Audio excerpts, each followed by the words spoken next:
All right, picture this. It's 1980 in Japan. The electronics industry is absolutely booming, and brands are basically fighting tooth and nail just to get your attention. Welcome to today's Explainer. We're going to break down how one brand, National, completely rewrote the rules of marketing, and they left audiences literally amazed, all just to sell a simple household battery. So let me ask you a quick question. What can a simple toy actually do? And honestly, more importantly, how could a tiny battery-powered firefighter toy become the star of an unforgettable commercial for a massive electronics brand? I mean, it sounds almost too simple, right? Usually when you think of selling batteries, you think of, powering heavy-duty gadgets, big radios, flashlights, that sort of thing. But National, they chose a little plastic firefighter. Why? Well, because they understood that to make a truly lasting impression, you need a compelling narrative. You need a struggle, and you definitely need a hero. And this little battery-operated toy was about to become the hero of an incredibly epic journey. Okay, let's dive right into this setup, because it is nothing short of bizarre and honestly, completely brilliant. To test their battery, they didn't just pop it into a flashlight. Nope. They built a ladder. And actually, scratch that, not just any ladder. One that reached the dizzying height of a literal skyscraper. A grueling, incredibly steep, vertical ascent. They placed our little hero, the firefighter toy, at the very bottom. The task was simple, but terrifyingly huge. The toy had to climb this massive ladder powered entirely by a single National battery. Just take a second and imagine the sheer scale of that challenge. It's all about the sheer visual contrast they set up. On one hand, you've got this tiny, seemingly weak little toy that could literally fit right in the palm of your hand. And on the other, the colossal, super intimidating height of a skyscraper-sized ladder. By pitting these two massive extremes against each other, the advertisers instantly communicated the magnitude of the battery's task without saying a single word. It's classic David versus Goliath. But, in this case, David is powered by a standard consumer battery, and Goliath is gravity and an absurdly long climb. And here is exactly how they captured the magic. First, the toy starts its grueling journey upward, rung by rung. But here's the absolutely vital part. The camera shoots the ascent in one continuous take. As the toy slowly climbs higher and higher, the camera stays locked on, tracking the painstaking journey. They didn't just show the beginning, cut away, and magically show the end. No way. They made the audience experience the climb in real time. The suspense just constantly builds. Will the battery die halfway up? Is the toy gonna stall out? And finally, as the tension totally peaks, the toy incredibly approaches the summit. This whole setup brilliantly illustrates the ultimate show, don't tell strategy. It is literally branding without speaking. Think about it for a second. When you go buy a battery, what's the single most important thing you care about?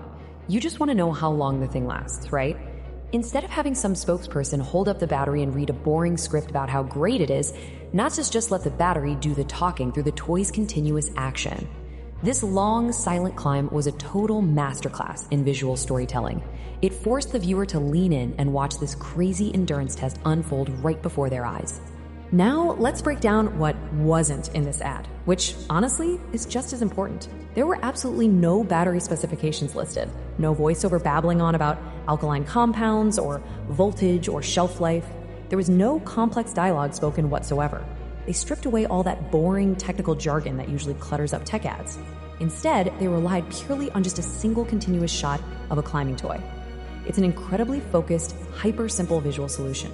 They knew that we as humans don't really connect with data points. We connect with undeniable visual proof. So the crucial point here is the underlying unspoken message that this entire spectacle delivered. By simply watching this tiny firefighter conquer a skyscraper height ladder, the audience received one clear, undeniable takeaway. This battery lasts a long time. I mean, you couldn't argue with it because you were sitting right there watching it happen. They proved the battery's incredible endurance by showing it in action rather than talking your ear off about it. It completely bypasses that logical, skeptical part of a consumer's brain and goes straight to undeniable proof. It is just such an incredibly persuasive way to communicate value. Let's move to the climax because this builds to a truly unforgettable payoff. Our little firefighter toy finally reaches the absolute top of the skyscraper ladder. But the battery isn't just barely surviving at this point, it's still thriving. At the summit, waiting for the toy is a lit cigarette, which, by the way, tells you exactly what decade this was filmed in, right? And miraculously, after that massive power-draining climb, the toy still has the energy to engage its little water hose and completely extinguish it. It is the perfect, satisfying resolution. It not only proves the battery survived the journey, but it proves it still had power to spare to do its job at the very end. If we boil this entire 1980 experiment down, it really leaves us with a strikingly simple equation. The number one. One toy, one building, one message. They prove that to communicate ultimate power, you don't need a massive cast of actors or dense scripts or crazy special effects. Just the simplest, most stark contrasting elements. By simplifying your variables, you can actually amplify your message tenfold. Which brings us to a really fascinating question to ponder as we wrap things up. Are today's ads this impactful? In an era where we are just constantly bombarded with flashy digital graphics, rapid-fire editing cuts every half second, and influencers shouting specs at us through our screens, have we lost the art of this simple, undeniable demonstration? Compare the overwhelming complexity of modern marketing with this 1980 Japanese masterpiece. It really makes you wonder if sometimes the absolute best way to make the loudest point is to stay completely silent and just let the climb do the talking. What do you guys think? Thank you so much for joining me for this explainer. Keep learning, and I'll catch you next time.